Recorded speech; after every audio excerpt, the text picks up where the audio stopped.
Ooh. God's universe. Isaac Newton? Are they going to do the classic it falls on his head? Yeah, of course. Odds bodkins. What the devil? Odds Bodkins. What was that delightful word? Mavity.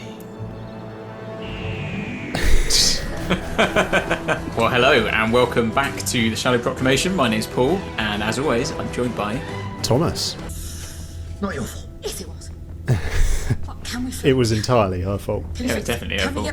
But Grant's complained. He said you shouldn't be teaching children. Oh, are we going to see Wilf this week? I hope so. Not bad. I don't know that. I mean, I like the scale of it, but again, they don't seem to quite sit in the image. Yeah, it's a little bit video gamey, isn't it? Yeah. I'm not wanting to pick holes, but it's just sticking out at me. Got Mavity. Did she hear him say Mavity? Was it me or was Isaac Newton hot? He was so hot. Oh? Is that who I am now? Well, it was never that far from the surface, mate. I always thought. Cool, the Doctor's gay. Glad we cleared that up. Ooh. Use the Sonic.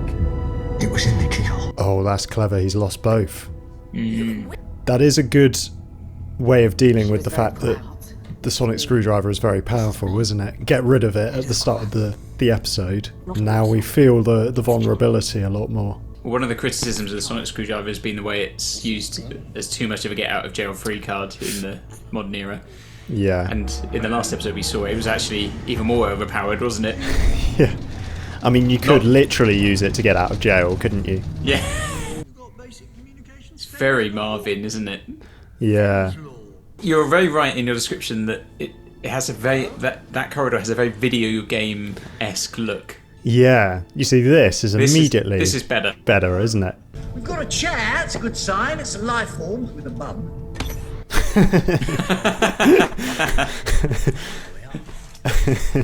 They're giving these two a lot of work to do together, aren't they? With nothing else to bounce off. Yeah, this is the Doctor I like proper sci-fi, cosmic kind of loneliness. Oh gosh. Why did he eat? I was going to say, I knew he was going to be faking it. Not sure, no. He'll keep going back every single day. He's nice. You know, he's lovely. It's good to hear some discussion about Sean, because he was somewhat underused in the previous episode, wasn't he? That's true. He basically just said, I'm the luckiest guy in the world, mate. And then, is it okay if I go off with this man in a blue box? Oh, yes, fine with me. Will, your grandfather? Oh, this is interesting. Oh, Wim. I don't think that's Donna, is it? Oh. It's okay, I'm here. I've got you. Whatever this is. It's that like when you know when you've got a dead arm, you get pins and needles and your arm just falls down flat on the floor. Yeah. Oh, wow. This is what I wondered, they're separate. Gosh, this is weird. This is very trippy, isn't it? I was beginning to think, they're in separate places with different people. Don't worry, I'm sure they're armless. They're the opposite of armless. They're Knuckle arm dragon. full. This is such a surreal image. Yeah. Jaw dropping. Oh god. Did you come from outside? Well, this is nightmare fuel for anyone. This is quite disturbing, isn't it? Give him a big hand. Did you see Donna's face there? Big Donna. Oh. Whoa.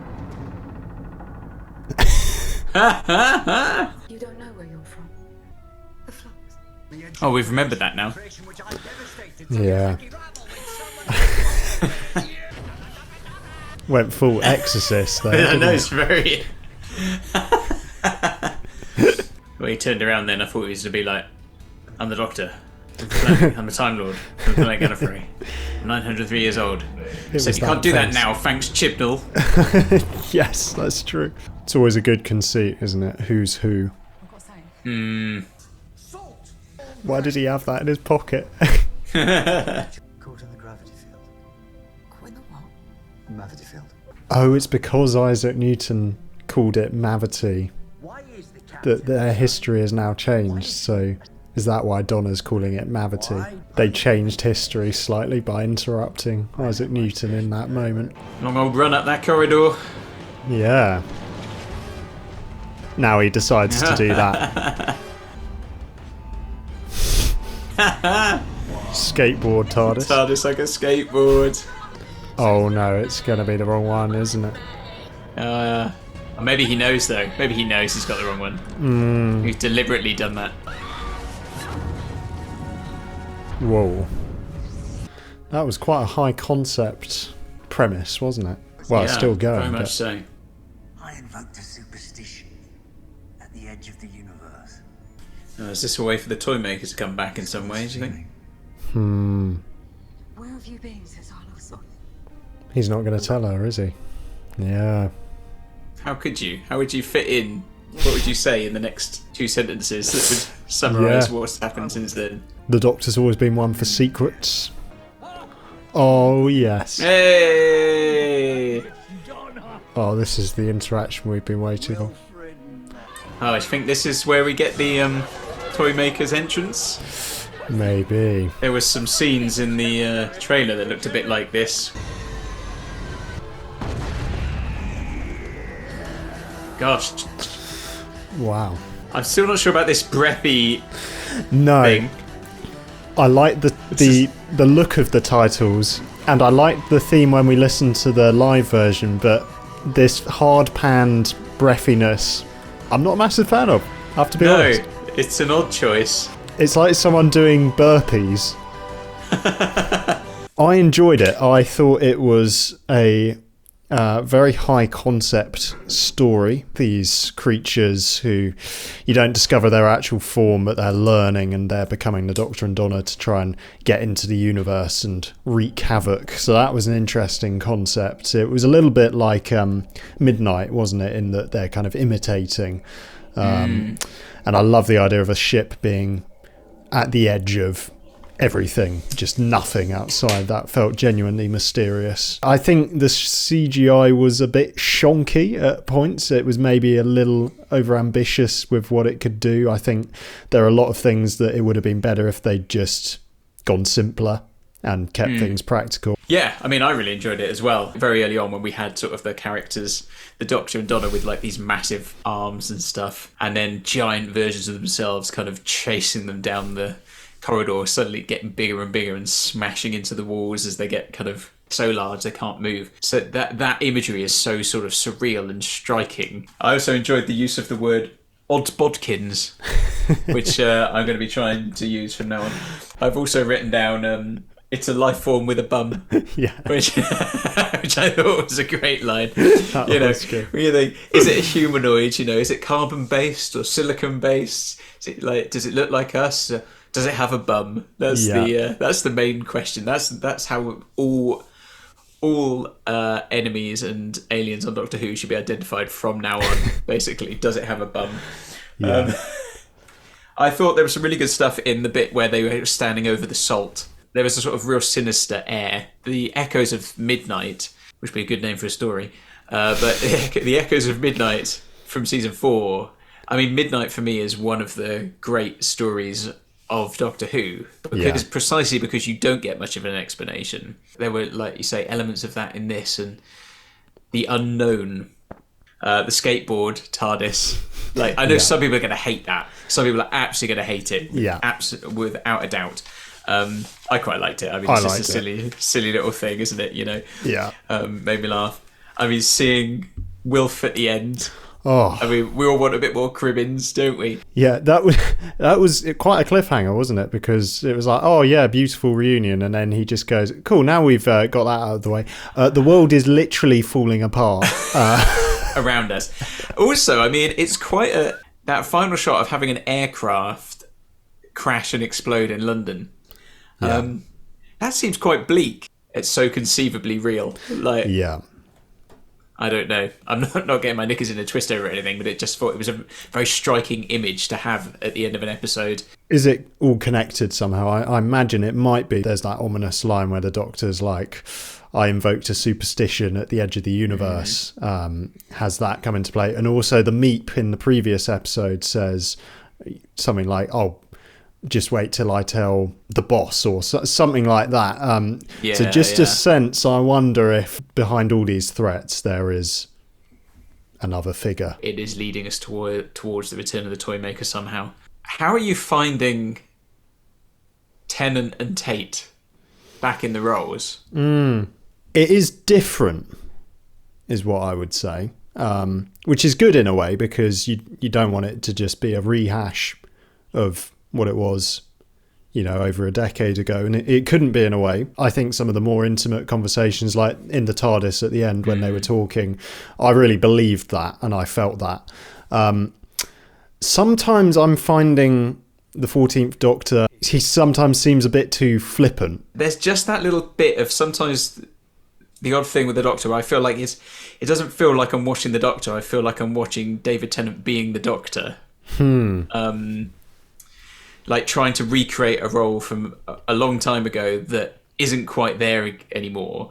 And maybe that is the writing. I don't know. Not all the time, just the odd line here or there. And it probably was in those moments you mentioned there about where it feels a bit flippant. It feels a bit offbeat. Like he's, trying to come up with a 10th Doctor-y like line. Yeah. To do. Or waving his arms around a little bit too much. And he was always a very energetic Doctor, and he bounded around the place and flicking switches and stuff. But it almost feels like he's dialed that slightly further. Donna, I felt it more with. Interesting. It feels like a version of Donna who's not the Donna we saw at the end of Series 4. Neither is it the Donna that we saw in the Runaway Bride. It's kind of somewhere in between. So she's I don't know. I can't quite put it into words. That's not to knock really Tennant or Tate at all, because I'm enjoying having them back on the screen. But I think I'd be lying if I said it feels like it did 13 years ago. It doesn't feel like we've just picked up where we left off. It must be a really hard thing to do. Oh, play this character again from 13 years ago. I wouldn't know where to begin. Well, I'm not an actor, but So on the whole, I've really enjoyed it. I thought it was a really strong episode. Lots of really good things. The odd thing, like you say, with VFX and some of the lines and performance that just took me out of it momentarily at each time something popped up there. But nothing that would really make me look at the episode and proclaim odd bodkins about it. So. Yeah, it was a very different episode to the Star Beast. I mean, what I loved about the Star Beast was it was very grounded on Earth and all practical, pretty much. I think this felt less real at points because it was more reliant on VFX, but I think it was a better story, a more intriguing story. Is it worth just mentioning briefly that all of the kind of controversial stuff that we pointed out in the previous episode, there was basically none of that in this episode, was there? And wasn't there one line about, the Doctor's like gay or something? It was always not far from the surface. Right, yeah. Despite the fact he spent her entire series trying to get back to Rose. I'll tell you actually the other thing that the other thing that kind of I slightly went, was the reference to the Timeless Child. Right. I was like, let it die, Russell. Just let it die. We don't need this. You know what? I don't mind that he name-checked it. There would be a bad way of just writing it out of the show and just being like, oh, you know that thing that was a massive deal in the previous series? It was all a lie. It was all a dream. Yep. So that didn't annoy me so much, the fact that they referenced it. More what annoyed me was in that conversation when he was like, have you seen my mind, what I've been through in the past like 15 years? And she says, yeah, you've been through some terrible things, flux. And you're like, hang on, think about all the other things that the Doctor has been through. It was pretty terrible though, Thomas, let's be honest. Flux. It was like but like think of all the things that 11 went through and 12, spending like 1 billion years in that. Repeating. Well, also that's the thing when she says, "What have you been doing for the last 15 years?" But isn't Matt Smith's Doctor like he was on Trenzalore for like thousands of years? So it's not 15 years.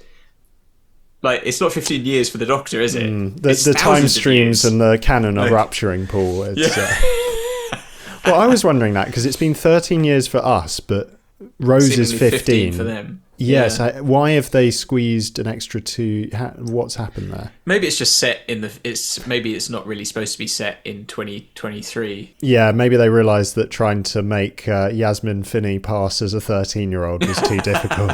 So they were like, 15, that's doable. Oh, great. Yeah. Shall we watch The Unleashed? Trapped, trying to find a way out. That is a good point, isn't it? It is just 2 characters. Well, I was going to say that's something we didn't get a chance to talk about, that there isn't really no one else in this. Yeah. It's a bit like the Capaldi when he did Capaldi did it even better with, was it Heaven Sent? Where it was just him. That's true. It's making good use of having them back, isn't it? An episode with just them. I remember these teeth. New teeth. That's weird. Wilfred Mock. Yay. Oh, bless him. I was quite emotional at that bit, actually. It's very nice to be working. Bless his heart, eh? How old was he when he filmed this? Well, I think when he passed away, he was in his early 90s, I think. So, wow. And this was only months beforehand, so this is his last thing he ever appeared in. It's a shame that, at least to me, it didn't feel like that. It never quite felt like that was a real environment. Yeah, I think the challenge is, because it's so bright, you really see everything. And I think often the best CGI, you use a lot of shadows and stuff, so you're actually... So stuff is less visible and you don't notice it as much. And then you really spend a lot of time on the details that are visible. I think this was trying a little bit too much, wasn't it? Yeah, maybe the lighting between the characters and the images didn't quite match or something. Yeah. I think it's for me it was the feel of some of those background elements that felt a bit too smooth. Yeah. Oh, so that was real. Yeah, I did wonder whether that was given what we've seen with the meat. I thought that was a very clever concept. The robot that was slowly walking to press the detonate button. That was all it was doing. Well, guys, if you enjoyed this episode, or if you didn't enjoy it, whatever you think, feel free to put your comments in the comments below. Always great to hear from you. And do join our Discord in the link in the description below if you want to continue these conversations in our Discord community. But we'll be back watching the third one. What's the third one called again? The giggle. The giggle, that's it, yes. Yeah, it would be good for a giggle. Should be a laugh. Great minds think alike. But fools rarely differ, they say. But this has been a lot of fun. Thanks, Paul, and thanks everyone for watching. Yep, cheers, mate. Cheers, everyone. See you soon.